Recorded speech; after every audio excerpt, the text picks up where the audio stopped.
તમારું મિની બ્લોગમાં સ્વાગત છે। આપણે નીકળી ગયા હતા કોલેજ જવા માટે। આજે હતું છેલ્લું બસ આવી ગઈ હતી ને અમે નીકળી ગયા હતા કોલેજમાં જવા માટે। આ બધાને કોલેજમાં આવે જ ને, ઘરે ઊંઘી રહું। તમે જોઈ શકો છો બધા ઊંઘે, બધાને બીવરાવે છે।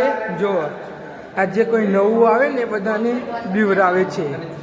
અમે પ્રેન્ક કરવાનું તો ચાલુ કરી દીધું। તમે આગળ જોતા રહેજો, તમને મજા આવશે જોવાની।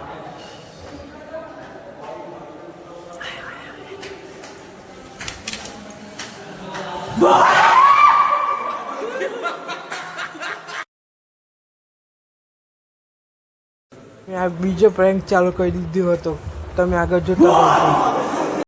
પેપર આલીને નીકળી ગયા હતા ઘરે જવા માટે। એક્ટિવા લઈને નીકળી ગયા હતા ઘરે જવા માટે। આપણે જો ઘરે જવા તો નીકળી ગયા હતા, બંકા પછી આવી ગયા। કોલેજમાં આવ્યા પછી હું આવી જાઉં છું દુકાને, મને લાગી હતી ભૂખ। એક્ટિવા લઈને નીકળી ગયા હતા ફરવા જવા માટે। આજનો બ્લોગ તમને ગમ્યો છે? આજે બધા જોડે પ્રેન્ક કર્યા, મસ્તી કરી। આજનો બ્લોગ આટલા જ એન્ડ કરીશું। તમને વિડીયો ગમ્યો તો લાઈક, ફોલો, શેર કરી દેજો। મળીએ છીએ।